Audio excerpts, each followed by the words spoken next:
Aging. It's a struggle as old as time. Sometimes I feel like you're the only one that gets me. However, for some anime fans, that struggle can be quite different. I hope work approved my vacation time for that upcoming convention. Anime. As we grow older, the manner in which it's involved in our lives and the nature that we view it can vastly change. Or in many cases, unevolve. Oh wait, I'm a weeb. I work a part-time retail job. I don't even get vacation time. Being someone that decided to have their midlife crisis about 15 years early, the issues of aging as an anime fan are something that I've been wanting to vent about for a long time now. Aw man, a gray neckbeard hair. So grab some onions and hold on to your body pillows, as I'll be expressing my crippling anxiety over problems that I am able to logically tell myself that it's silly to waste so much time caring about, but I do it anyways. Symptoms and topics include, but are not limited to, disappointing anime rewatches, wanting to kick your teenage self's ass for being the ultimate lord of edge, severe self-depreciating humor, getting older but the anime girls keep staying the same age, and finding out that rats ate holes in your whole Akatsuki robe. You rat bastard!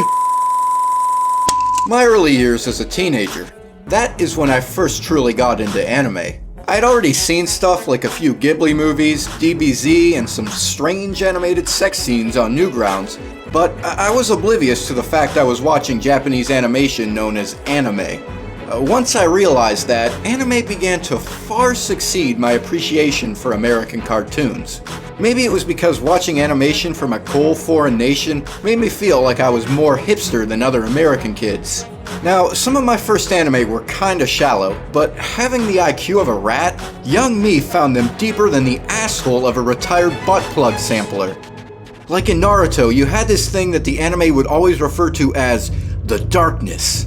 The show would always act like it was some super deep, important thing, but it would never really give any much depth to it or explain it further than that. The show would just be like, oh, listen kids, we assure you, the darkness is serious shit, and there's something greater there. We just can't explain it. Just believe it. And man, I would eat that shit up like I did with those Flintstones vitamins. Seeing Naruto pledge to Sasuke that he was gonna save him from the darkness, and then Sasuke being all like, nah bitch, I need the darkness. I need to be alone as it will give me the power I need to avenge my clan. And then Naruto would be all like this to Sasuke and many other characters. Nah bitch, I'ma shower you with my talk no jutsu and explain how light and friendship is the answer. That shit was A++ material to me. The inspirational way Naruto and other shonen characters talked, that just hit different to me. And the women? Damn did they hit different too. There were even times where I'd pull my arms up to let my sleeves hang down, like how the character Dosu did, because I thought it looked beyond badass. Like everything about anime, it made me feel like I had discovered paradise. Unfortunately, I had a very judgmental school. Thus, I decided to hide my newfound passion for anime, far sunken in the depths of the Shadow Realm. This decision would, well, end up being a long-term hefty mistake. Societal pressures. What others think of me. I've always worried way too much about them. Well, there are some exceptions. Fuck you, Mom. I'll wear my hat in restaurants all I want, and I don't care what all of these boomers think. My brain, it sure loves to berate me for all of my hobbies and decisions. You're approaching 30 years old and making YouTube videos on Korean cartoon titties? You're still attending anime conventions when there are so many younger people there? You creep. You're forming connections with fictional teenage characters over pointless baloney? What the hell is wrong with you, dude? Yeah, Brain and I are like an old married couple. He causes me to make such a big deal over a number. Even though I've changed in various ways since I was younger, there's still a big part of me that feels quite youthful and kiddish. Aging has also murdered the magic in certain aspects of watching anime for me. Ever since growing a third brain cell, I've started realizing certain things weren't as ultra deep as I initially found, like what I mentioned earlier with Naruto. Not exactly sure why I saw Black Cat as some sort of emotional masterpiece.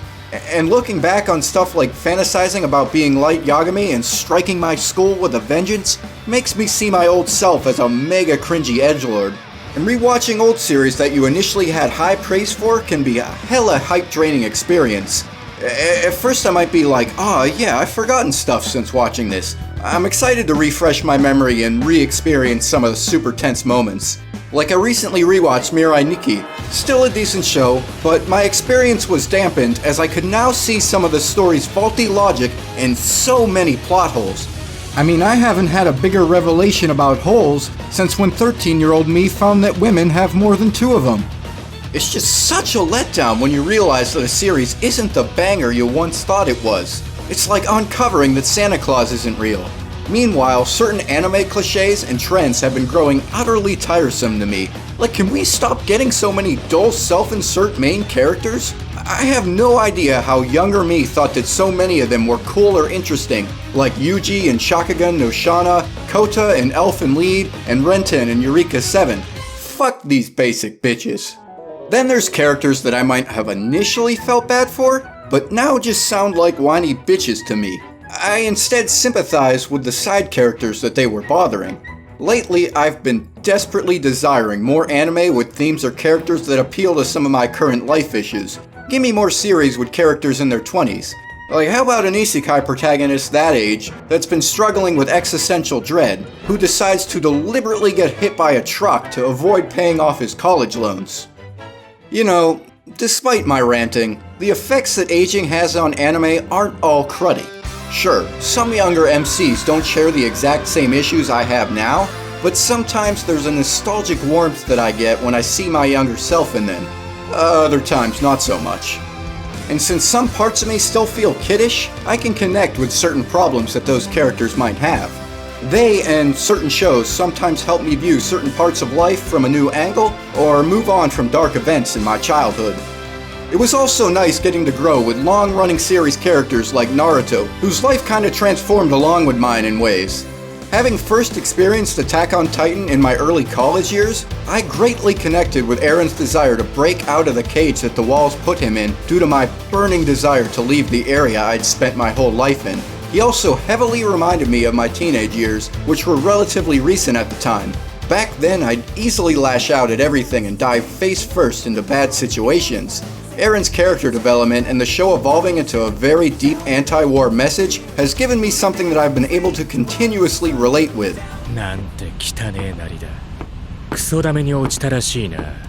While rewatching anime can shove a stick in the asshole of my childhood, it can also do the opposite. In certain series, I may pick up on valuable messages that I was initially too dumb or immature to notice. Kinda like how there's a lot of subtle adult jokes that we now notice in American cartoons. Like, geez, Eddie, I wonder what those tissues are for. Studio Ghibli's movies are great for teaching kids simple life lessons and immersing their minds into a mystical world, but there's also plenty of mature elements that adults can appreciate in them. With Totoro, young me was just like, wee, a kitty truck, fun things are fun. But now I can properly see everything that Miyazaki was trying to communicate with the adult viewers. The movie really reminds me of that fantasy-like feeling of how children see certain things, especially as a method of dealing with a dire situation. Heck, the movie could be applied to some of what I'm talking about in this video. Anyways, anime series weren't the only thing that got the enjoyment fucked out of them by aging for me. Anime conventions were also a perfect target. Going to my first conventions as a young teenager was such a magically magnificent experience. That sour, crusty smell. Seeing so many people dressed up as anime characters that I adored was wicked cool. It was such a relaxing feeling, realizing that there were so many other people out there that share the same nerdy interests and awkward behavioral patterns that I have. There were so many different things for me to experience, like panels, the dealer's room, and guests. Now having been to over 50 conventions, the appeal in certain areas of it has shrunken for me. Seeing certain cosplays over and over, it's become like finding out that the animals at Chuck E. Cheese are just some dork in a suit. Ah crap, can someone please tell the hitman that I hired that that's not the rat that ruined my Akatsuki robe? I suppose it's natural that, if you do something so often, that some elements of it are just gonna grow dull, but that doesn't change the fact that it's still depressing. Thus, I've had to learn and discover new ways I can make things fun at them, like through filming, hosting panels of my own, and wearing my own crazy outfits. On top of some of the magic dwindling, my social paranoia of how old I am and how people will view me when I'm at them has grown alongside my age. When I was younger at them, I had always struggled to approach and talk to strangers. This has now made me feel like I missed out on a lot of things. While I did have a few friends I'd attend cons with, my burning desire to connect with new people would still remain. Unfortunately, my balls couldn't burn bright enough for me to do so. However, at recent conventions, I've been trying to fix this. I've been approaching, random people and paying their cosplays compliments, or asking to film them for various skits and video ideas that I have. Yet, now that I'm finally doing that, I still can't help but take a thick, rancid, steaming dump on myself again and be like, wow, this is the garbage you're accomplishing with your life at your age? You're in your late 20s and still struggling with this social bullshit and practicing it? Don't you realize that some people are gonna think you're a weirdo when you approach them and ask them stuff? So not only do I have my usual social anxiety, I now gotta worry about how old I am. Yeah, I know I shouldn't give a rat's ass, but the thought of others having certain negative thoughts about me just drives me up the wall. When I'm having a good conversation with someone, my mind's like, oh, I hope they don't know that I'm getting close to 30 and enjoy lewd anime shit. What would they think of me then? Sometimes I enjoy talking to younger people, but I don't want to seem like one of those older neckbeard creeps. I remember one time when I was like 23, I was staffing a convention, and during my time off, I went to the tabletop room. I ended up having a blast from playing a board game with a group of random high school seniors. Afterwards, I kind of felt pretty ashamed of that, but honestly, why do I even care so much about what younger people think? Like when I'm talking to cute girls at conventions, my anxiety is off the charts. Now, I'm not talking about boning no underage lollies. I'm no Vic McNugget. I'm just talking about, girls a few years younger than me that might think I'm some loser weirdo when they learn that I'm older. I'll worry that they'll be disappointed that I'm still working retail and make, odd YouTube videos. Look, I'm sorry, fellow weebs, but sometimes an imaginary waifu just ain't enough. There, I said it. She's not actually real. Ladies, if you're available, find me on them internets at www.twitter.com/mycathatesyou69. You'll be so starstruck that you'll slide right into my DMs like the barcodes at my cash register job. Then maybe we can work out a special time. Because I've gotta find that wife to pair with a serious 9-to-5 job so I can have 2 kids and then retire to Florida to die.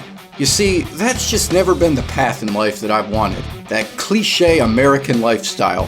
The fact that I barely accomplished anything when I was younger, now there's an increased urge for me to fill that void in my life so I can avoid reaching that cliche American path.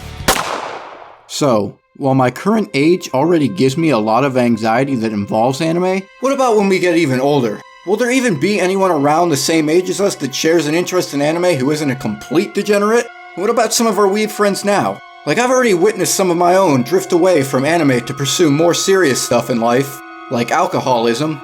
Heck, what if our lives change to the point where we can barely even squeeze in time for anime? And what about when we're old as dirt, or dead even? In our 80s, will we have no choice but to cosplay Master Roshi and flirt with Love Live Season 20 cosplayers? Will conventions end up dying off? Maybe one day they'll just have some of them at retirement homes so I can blend on in. Also, will our body pillows wither away? Will our figures be lonely after our deaths? Why am I so concerned about situations that haven't even happened yet? Maybe to stop being so paranoid, I think I just need to frequently remind myself of all the good things I've learned and discovered as I've grown older with anime. Picking up and learning so many Japanese words through it has made my brain feel huge. NANI?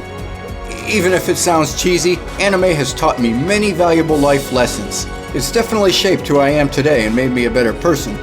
Since I've gotten older, I've been able to, do more fun things like being able to afford weed products, travel to conventions on my own, and have my own place so I can watch weird-ass anime without fear of my mom spooking me. Billy, why does that 14-year-old girl have bigger breasts than I do?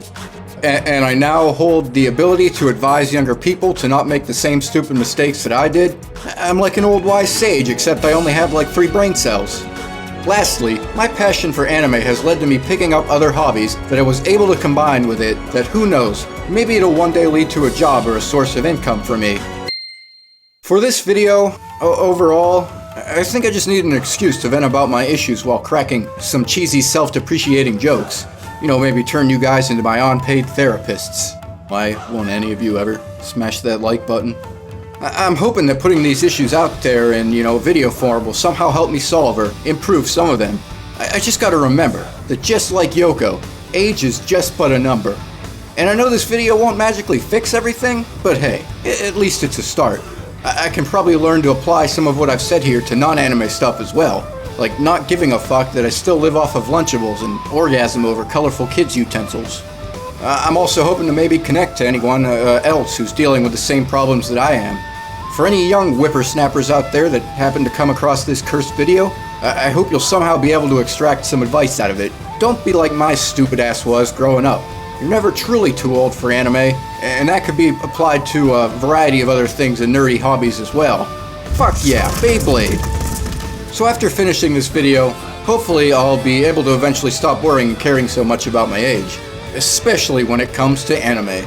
There's so much more that I want to accomplish in regards to the medium of anime, so I need to stop letting my paranoia interfere. I may continue to grow older, but I don't think my love for anime will ever change. I can't wait to see the goofy-ass isekai concepts I'll be watching when I'm 60 years old. And hopefully some of you got inspired by or related to this video somehow. Or you might just think I'm a big cringe paranoid nerd. That works too. And most importantly, just remember, if someone ever tells you that you're too old for anime, just remind them that you're a Super Saiyan and that they should respect your ninja way. Just like what I'm gonna do to this stupid ass rat. Come here, you rat bastard. Thank you for coming to my TED Talk. Hey, what is crackin' Booty Brigade? I know it's been a while since I've uploaded something, but I'm glad to finally have this one out, so I hope y'all enjoy it. Got a little bit personal with it, much more than I intended, so hopefully it doesn't come across as too venty, and it's still entertaining for y'all. The pandemic has just been really getting to me a lot lately because of how long it's gone, so I've been less motivated to do videos. And lastly, I just want to give the usual Patreon thanks to Shin AMV and Snap Zenith.